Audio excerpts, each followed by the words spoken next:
बिस्मिल्लाहिर्रहमानिर्रहीम अस्सलाम वालेकुम। बेटा आज के लेक्चर में हम लोग डिस्कस करने जा रहे हैं chapter number 2 inventory management test number 4। इसमें हमारे पास जो फर्स्ट क्वेश्चन मौजूद था उस फर्स्ट क्वेश्चन की हमारे पास रिक्वायरमेंट्स थी। Compute from the above reorder quantity, reorder level, minimum level, maximum level and average stock level. और आपके पास हर एक पॉइंट के 2 मार्क्स थे। इन टोटल 10 मार्क्स का ये आपका क्वेश्चन था। और जो डाटा आपके पास गिवन है, Ghani Enterprises manufactures a special product Z. The following particulars were calculated from the year 31st March 2023. Monthly demand of Z is 1000 units. Cost of placing an order is rupees 100. Annual carrying cost per unit is rupees 15. And normal usage 50 units per week है। Minimum usage 25 units per week, maximum usage 75 units per week and reorder period मतलब जो lead time हमारे पास होता है वो हमारे पास 4 to 6 week का मौजूद है। अब हम लोगों ने ये पांचों पॉइंट्स फाइंड करके देने थे। ये कोई इतनी मुश्किल चीज नहीं थी। मतलब इस किस्म का क्वेश्चन अगर आप लोगों के एग्जाम में आ जाए तो ये आप लोगों के एक किस्म के बहुत इजी मार्क्स हो सकते हैं, लेकिन शर्त यह है कि आपको फार्मूलाज अच्छे तरीके से आते हों। अब अगर हम लोग रीऑर्डर क्वांटिटी की बात करें तो बेसिकली रीऑर्डर क्वांटिटी हमारे पास होता है ईओक्यू। ईओक्यू फाइंड करने का सबसे पहले अब आपने इसके सॉल्यूशन को किस तरह से करना था। क्वेश्चन नंबर 1 लिखा, उसके बाद आपने बताना था फर्स्ट पॉइंट। इसके बाद जिस तरह से वो नेम यूज कर रहे हैं आपने वही नेम यूज करना है, रीऑर्डर क्वांटिटी।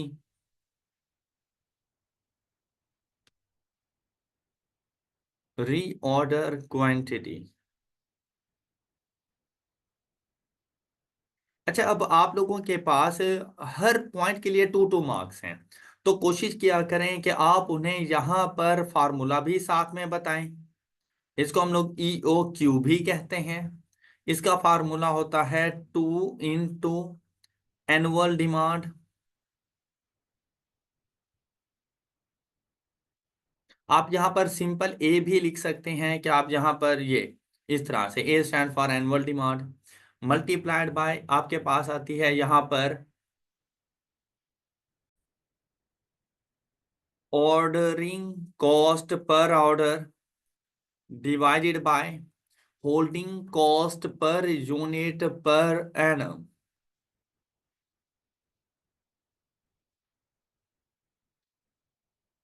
और इस सारे का square root.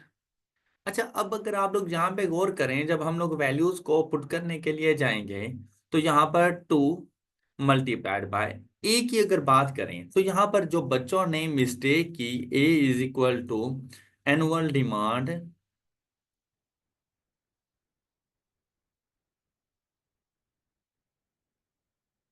Is equal to, तो स्टूडेंट्स ने यहाँ पर 1000 को अपनी एनुअल डिमांड कंसीडर किया।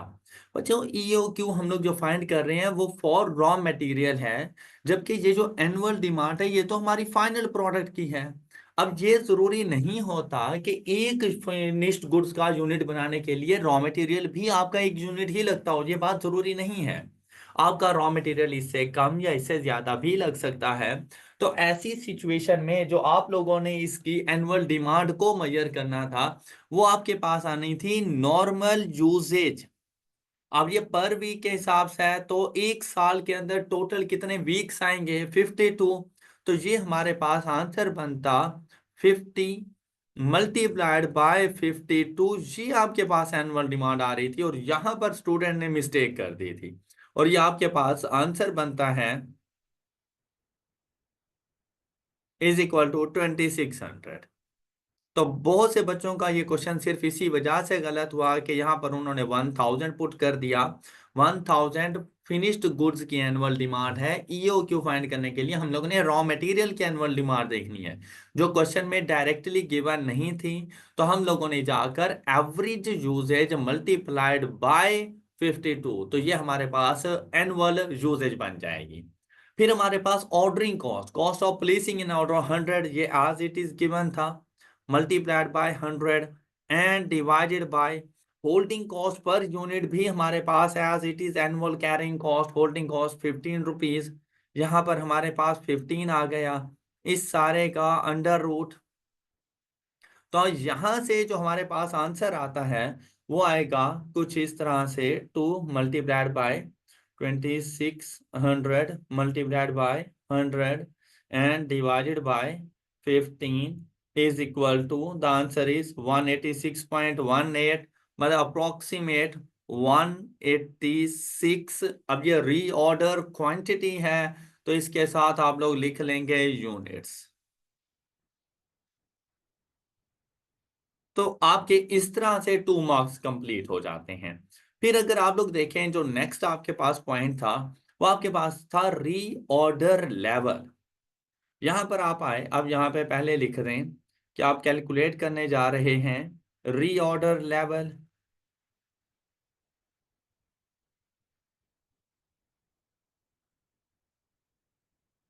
अच्छा, आप लोगों ने अपनी प्रेजेंटेशन को भी बहुत अच्छे तरीके से लेके चलना है। तो रीऑर्डर लेवल, अब अगर आपने अपनी बुक को ठीक से पढ़ा हुआ होना अच्छे तरीके से, ये देखें तो यहाँ पर ये जो एग्जाम्पल नंबर 13 थी, बेसिकली मोस्टली डाटा इसी तरह से मिलता जुलता ही था हमारे पास, कि यहाँ पे रीऑर्डर क्वांटिटी गिवन थी तो हम लोगों ने बस फाइंड कर ली है। उसके बाद आपको वही minimum maximum lead time given है, जबकि यूजेज आपको मैक्सिमम भी है, मिनिमम भी है, एवरेज भी है। यहाँ पर आप गौर करें तो आपसे वो पूछ रहे हैं एवरेज स्टॉक, लेकिन एवरेज स्टॉक को फाइंड करने के लिए अगर आपने सिर्फ इस टेस्ट की प्रेपरेशन के लिए ये वाला क्वेश्चन सॉल्व किया हुआ होता ना, आपके सारे क्वेश्चन सॉल्व हो सकते थे।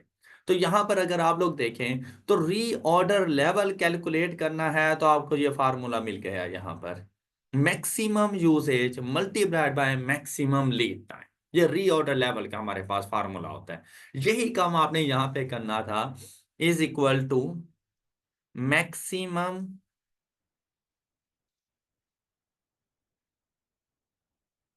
अब हमारे क्वेश्चन में क्या चीज गिवन है,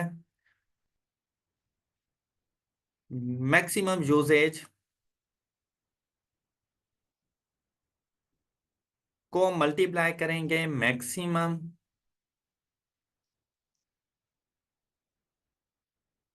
लीड टाइम, और यहाँ पे हम लोग वर्ड यूज कर रहे हैं उसके लिए रीऑर्डर पीरियड।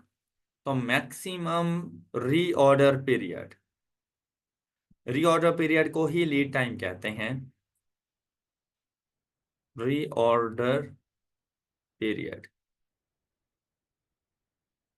अब देखिए, अगर आपको सिर्फ ये वाला फार्मूला आता था तो आपका क्वेश्चन सॉल्व हो चुका था। मैक्सिमम यूजेज इज ऑफ 75, और आपके पास मैक्सिमम रीऑर्डर पीरियड आ रहा था 6 वीक का, तो मल्टीप्लाइड बाय 6 आप लोग करें तो 75 multiplied by 6 is equal to 450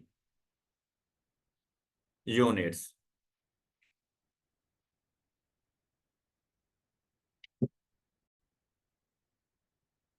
third point, अगर आप लोग देखें हमने फाइंड करना है मिनिमम लेवल, तो मिनिमम लेवल आप लोग यहां पे लिखते हैं अपने पास थर्ड पॉइंट, मिनिमम लेवल।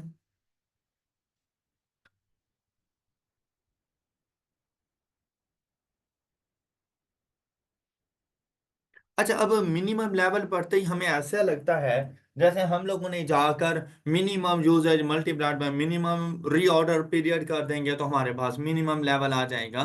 तो ऐसी कोई बात नहीं है। अगर आपने अपनी स्टडी टेक्स्ट को अच्छे से पढ़ा हो तो मिनिमम लेवल का हमारे पास ये हरगिज फार्मूला नहीं था। मिनिमम लेवल का हमारे पास फार्मूला था कुछ इस तरह से, ये देखें रीऑर्डर लेवल। अब रीऑर्डर लेवल तो आप ऑलरेडी कैलकुलेट कर चुके हो अपने पास है, रीऑर्डर लेवल 450 का। फिर माइनस करेंगे average usage multiplied by average lead time. और ये चीज अगर आपको याद हो तो जब हम लोगों ने मिनिमम लेवल पढ़ा था, ये देखें ये रहा रीऑर्डर लेवल, लेस करेंगे average demand multiplied by average lead time. यही चीज यहां पर गिवन थी, और यही चीज हम लोगों ने अपने क्वेश्चन में जाकर अप्लाई कर देनी थी। Reorder level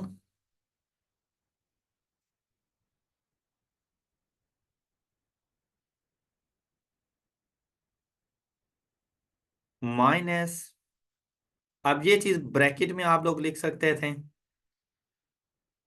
average usage multiplied by average lead time, average usage multiplied by average reorder period. हाँ जी। अब रीऑर्डर लेवल आप लोगों के पास आ रहा था सेकंड पॉइंट से 450 माइनस एवरेज यूजेज जो आपके क्वेश्चन में गिवन है वो है हमारे पास नॉर्मल यूजेज ऑफ 50 यूनिट्स, और जो एवरेज लीड टाइम आएगा वो 4 + 6 डिवाइडेड बाय 2 5 का आ जाएगा, 50 × 5। तो यहां से हमारे पास आंसर आ गया 200 यूनिट्स। ये है आपके पास मिनिमम लेवल, और ये हम लोगों ने अपनी स्टडी टेक्स्ट में पढ़ा हुआ था। अब अगर आप लोगों ने इसको अच्छे तरीके से किया हुआ होता तो आपके लिए ये एज सच कोई मुश्किल चीज नहीं थी।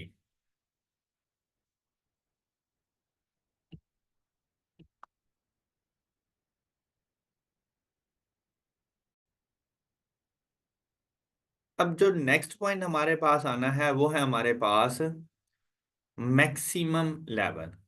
तो फोर्थ पॉइंट में हम लोग गए।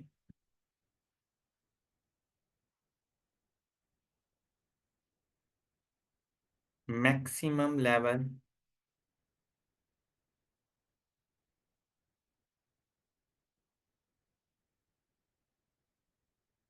अच्छा मैक्सिमम लेवल के लिए भी शायद बच्चों ने ये ज्यूम किया था कि हम लोग जाकर maximum lead time multiplied by maximum usage कर देंगे तो मैक्सिमम लेवल हमारे पास आ जाएगा। जबकि हम लोगों ने अपनी स्टडी टेक्स्ट में इसको भी बड़े डिटेल में देखा था, ये maximum inventory level.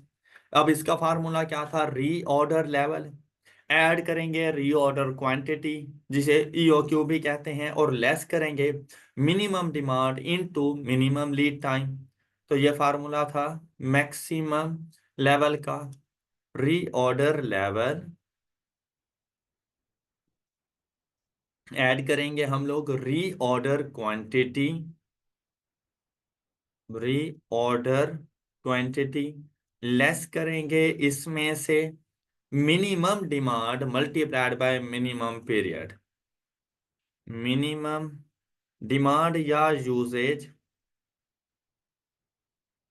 Multiplied by minimum lead time या पीरियड, रीऑर्डर पीरियड। अच्छा, अब आपके पास रीऑर्डर लेवल भी मौजूद था और वो है 450। रीऑर्डर क्वांटिटी भी मौजूद है 186, फर्स्ट पॉइंट से फाइंड की।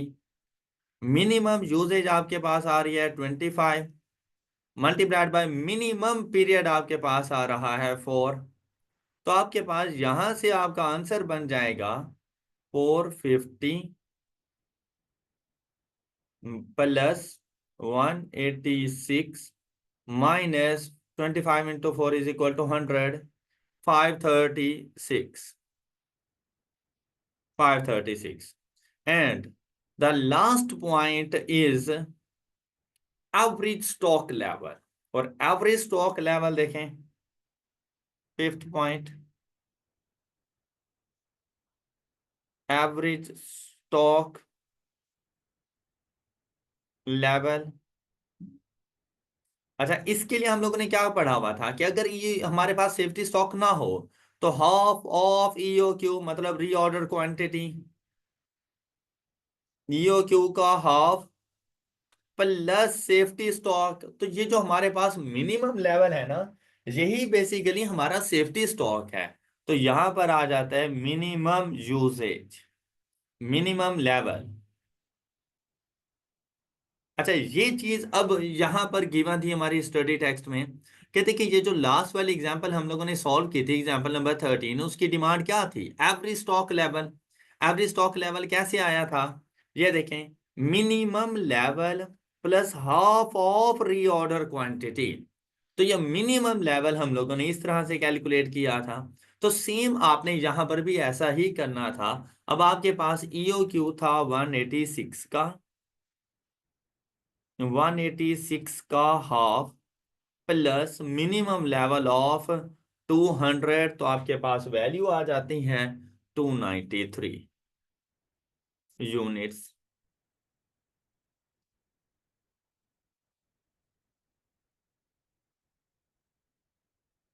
अच्छा, इसी के साथ आप लोगों का क्वेश्चन नंबर 1 कंप्लीट हुआ। और ये क्वेश्चन नंबर 1 आपके 10 मार्क्स का क्वेश्चन था, और यहां से आप लोग इजीली अपने 10 मार्क्स गेन कर सकते थे। हमारी कोशिश थी कि इन क्वेश्चंस के जरिए बेसिकली पूरे चैप्टर की एक किस्म की रिवीजन करवाना। तो ये क्वेश्चन इसीलिए सेट किया गया था कि आप इजीली अपने तमाम तर फार्मूलाज वगैरह और कॉन्सेप्ट्स को रिवाइज कर सको। इसी तरह जो क्वेश्चन नंबर 2 है हमारे पास, वो भी कुछ इसी पैटर्न के मुताबिक हम लोगों ने सेट किया। इसमें देखें, हमने बताना है suggest whether a reorder level of 85 units और 95 units would be more appropriate। अब इसके मुताबिक जब डिसीजन मेकिंग करनी हो कि कौन से number of units reorder level पे हमने सेट करने हैं, तो उसके लिए हम लोगों ने देखना होता है कि हमारे पास मिनिमम कॉस्ट कहाँ पे पड़ती है। अब उससे रेलिवेंट हमारे पास डाटा क्या है? Entity A uses its items B in its production process. It purchases item B from an external supplier in batches for item B. Following information is related.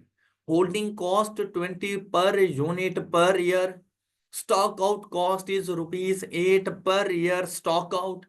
Lead time 2 weeks का मौजूद है। EOQ 425 units पर है। कहते हैं entity ए operates 50 weeks each year. अब हमें multiplied by 52 नहीं करना पड़ेगा, मल्टीप्लाइड बाय 50 करेंगे तो हमारे पास रेलिवेंट कॉस्ट वगैरह आ सकती है।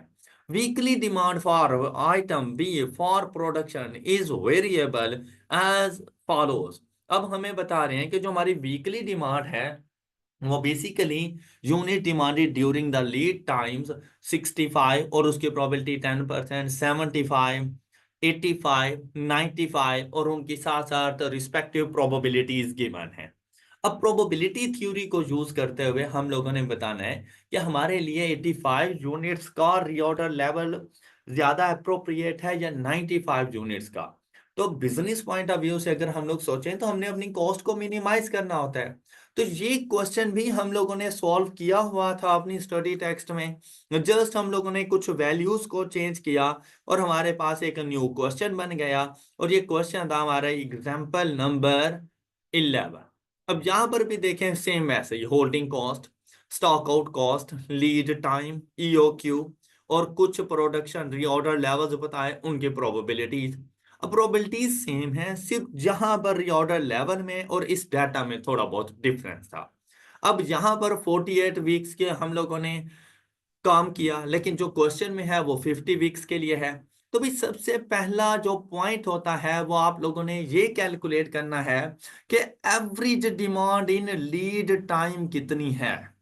एवरेज, सबसे पहला step, average demand in lead time. तो हम लोग भी बिल्कुल ऐसा ही करेंगे। Question number 2। अब ये चीज थी कि अगर टेस्ट की प्रेपरेशन में आपने सिर्फ अपनी स्टडी टेक्स्ट को अच्छे से प्रिपेयर किया हुआ होना, तो आप लोग इजीली अपना टेस्ट अटेम्प्ट कर सकते थे। यही बात आई कैप के एग्जाम में होती है कि आप लोग स्टडी टेक्स्ट से दूर हट गए तो मतलब आपके लिए बहुत प्रॉब्लम्स क्रिएट हो जाती हैं। अब यहाँ पर हम लोग आए क्वेश्चन नंबर 2। सबसे पहला स्टेप हम लोग करेंगे कैलकुलेट एवरेज डिमांड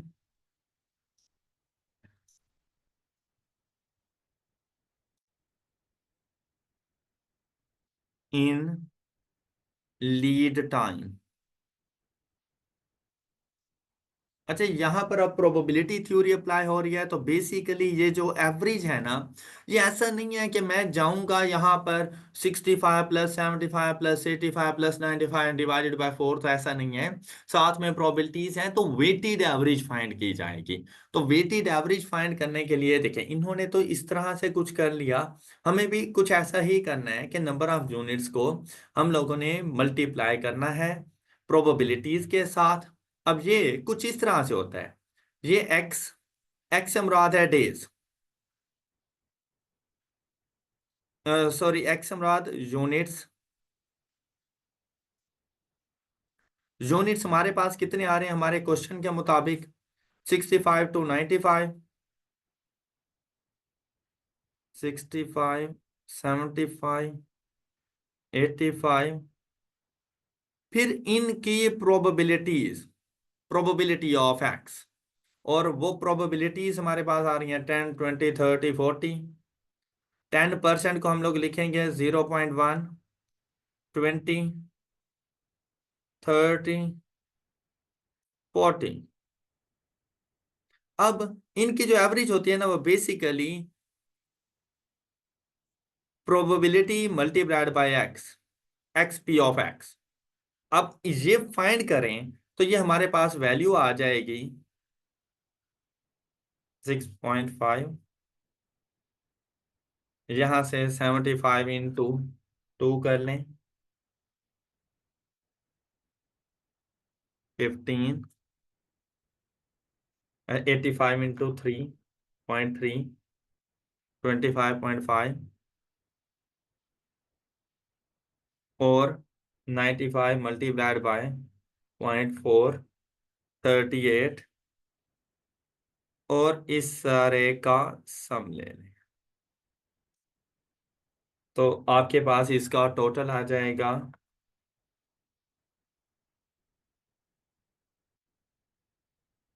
85। ये है average consumption during lead time per week. ये हमारे पास एवरेज कंजम्पशन आ गई 85 की। तो आपने सबसे पहले तो यही जाके एवरेज कंजम्पशन ही फाइंड कर लेनी थी 85 की। तो जैसे यहाँ पर 90 आ रही है, हमारे क्वेश्चन के मुताबिक वो 85 बनती है। अच्छा, आप इसको इस तरह से भी कर सकते हैं जैसे इसने किया। अब आप लोग अगर यहाँ पर आए एवरेज लीड टाइम, तो ये basically number of units multiplied by probability करें तो ये हमारे पास होता है समीशन एक्स पी। और इसको ना पी ऑफ एक्स भी कहा जाता है, मतलब प्रोबेबिलिटीज ऑफ एक्स। इसको हम लोग इस तरह से भी लिख सकते हैं। ये क्यूएम में आप लोगों ने एक्सपेक्टेड नंबर का कॉन्सेप्ट पढ़ा होगा, तो ये बेसिकली वो एक्सपेक्टेड नंबर्स हैं, और ये एवरेज आपके पास आ जाएगी। अब ये चीज कैलकुलेटर पे भी सॉल्व हो सकती है, लेकिन क्योंकि हम लोगों ने यहाँ रिटर्न फॉर्म में बताना होता है, तो इसलिए आप लोग ये चीज बताओगे। अब जैसे ही आपके पास एवरेज कंजम्पशन आ गई, उसके बाद देखिए आप लोगों ने क्या करना होता है, इस एवरेज को बेस बनाकर आप लोगों ने एनुअल डिमांड फाइंड करनी है। एवरेज एनुअल डिमांड,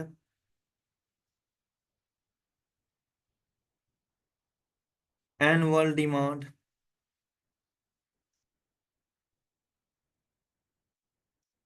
अब आपके पास एनुअल डिमांड कितनी आ जाएगी? 85 पर वीक मल्टीप्लाइड बाय, और आप लोग जो ऑपरेशंस परफॉर्म कर रहे हैं during the year 50 weeks, multiplied by 50। तो आपके पास एनुअल डिमांड आ जाएगी 4250। ये आपके पास एनुअल डिमांड आ गई। अब आप ये देखें इस डिमांड को पूरा करने के लिए कितने नंबर ऑफ ऑर्डर्स आएंगे। कितने नंबर ऑफ ऑर्डर्स, जितने नंबर ऑफ ऑर्डर्स होंगे उतना ही हमारा लीड टाइम होगा। Number of orders per year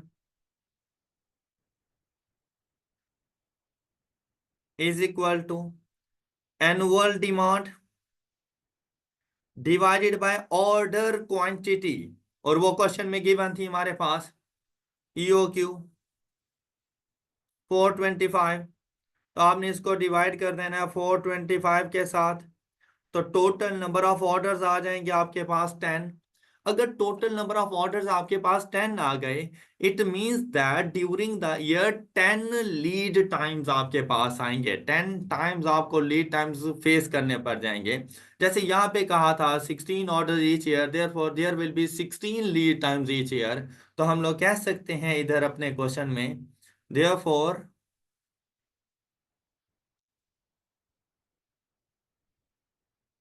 there are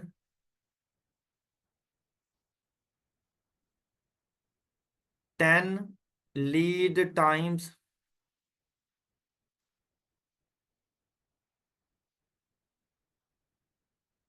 Therefore, there are 10 leads time during the year.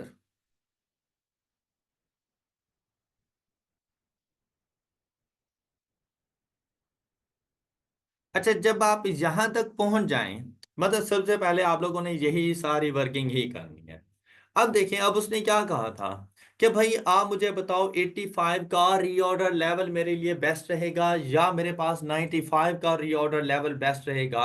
जब आप डिसीजन मेकिंग पे जाओ तो सबसे पहले आप किसी एक को जाकर अपने पास सिलेक्ट कर लो कि भाई मैं रीऑर्डर लेवल कौन सा लेने जा रहा हूँ। उसके मुताबिक आप अपनी कंजम्पशन करोगे, उसके मुताबिक सारी कैलकुलेशंस वगैरह आप लोग अपनी करोगे।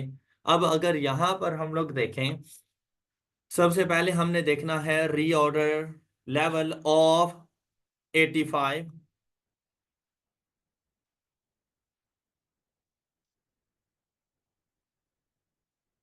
Reorder level of 85। अगर हम लोग 85 का रीऑर्डर लेवल रखते हैं तो आप लोग देखें, अगर सिटी 65 की किसी किस्म की कोई मेरी यूसेज होती है तो मैं किसी किस्म के कोई स्टॉक आउट पे नहीं जाऊंगा।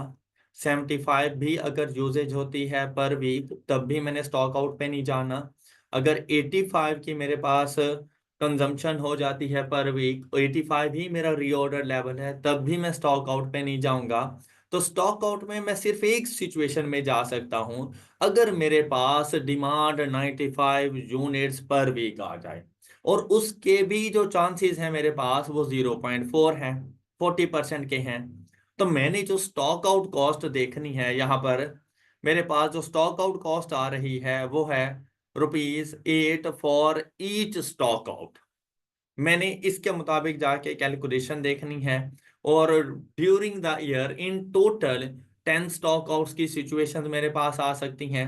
तो जिस तरह इन्होंने यहाँ पर किया है ना कि stock out if demand is 100, तो 90 के मुताबिक 100 की डिमांड हो तो 10 यूनिट्स का स्टॉक आउट है, फिर उसकी प्रोबेबिलिटी आ गई, स्टॉक आउट की कॉस्ट आ गई, नंबर ऑफ ऑर्डर्स, उसके मुताबिक एनुअल स्टॉक आउट कॉस्ट हम लोगों ने फाइंड कर ली। अब जरा यहाँ पर देखिए, हमने भी कुछ ऐसा ही करना है। एनुअल स्टॉक आउट कॉस्ट हम लोगों ने डिटरमिन करनी है at reorder level. Annual stock out cost,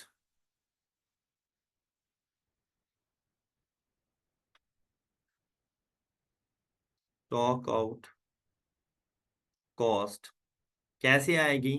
सिर्फ स्टॉक आउट एक सिचुएशन में आ रहा है, और वो मेरे पास सिचुएशन कौन सी है?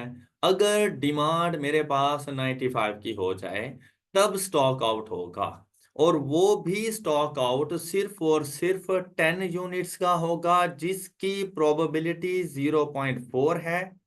और ये पूरे साल में मैंने सिर्फ 10 ऑर्डर्स करने हैं, तो स्टॉक आउट भी 10 टाइम्स होगा। और एक स्टॉक आउट की जो कॉस्ट मेरे पास आ रही है वो हमारे पास मौजूद है ₹8 each.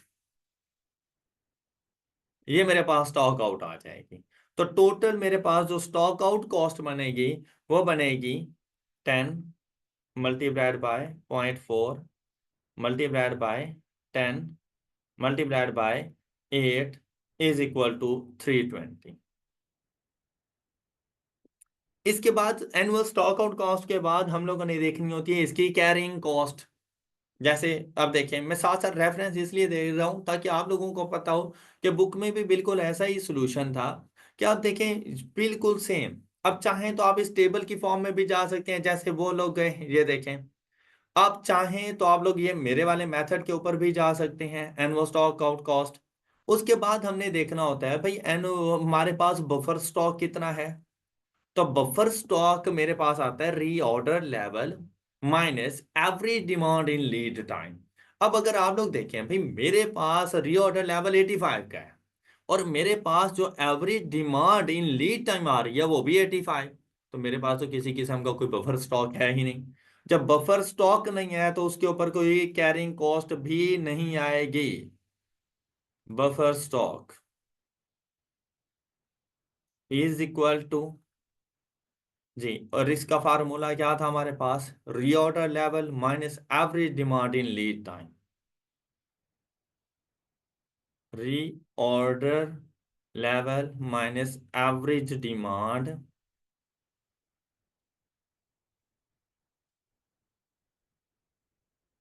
In lead time.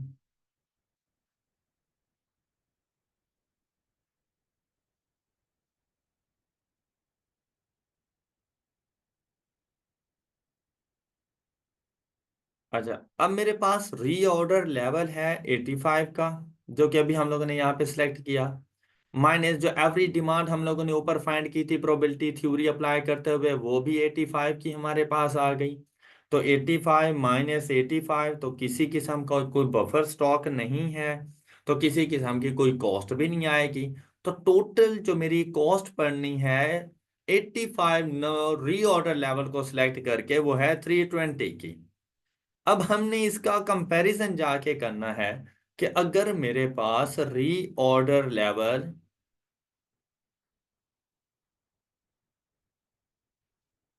Of 95 हो,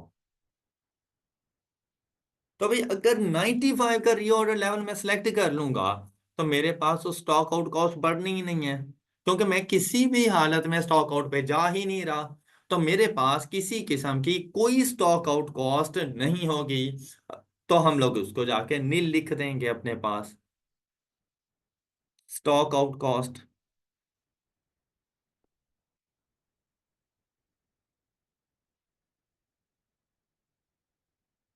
annual stock out cost is equal to nil. लेकिन अब आपके पास यहाँ पे बफर स्टॉक आएगा।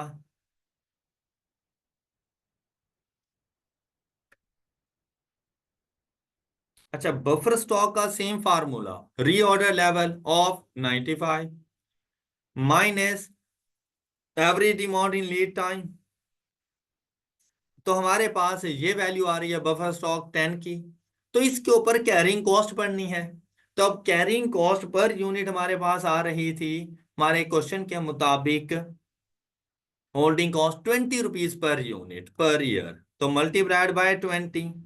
तो जैसे ही इसको 20 किया, अब इसके बिल्कुल मुताबिक ये देखें, तो यहां पर हमारे पास आंसर आ जाएगा 200 का। ये है हमारी टोटल कॉस्ट। अगर हम लोग रीऑर्डर लेवल ऑफ 95 जाके सिलेक्ट करें, अब देखिए दोनों में जहां पर मिनिमम कॉस्ट होगी वो हमारा रीऑर्डर लेवल सेट हो जाएगा। तो हम लोग जाकर अपने रीऑर्डर लेवल को सेट करेंगे, reorder level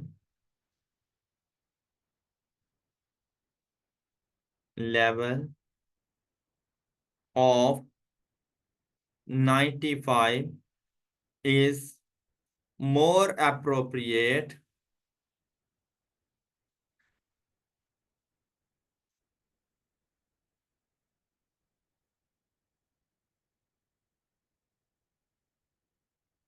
as the holding cost is less than the stock out cost। ये आप लोग जरा एडिशन के तौर पर लिख सकते हो,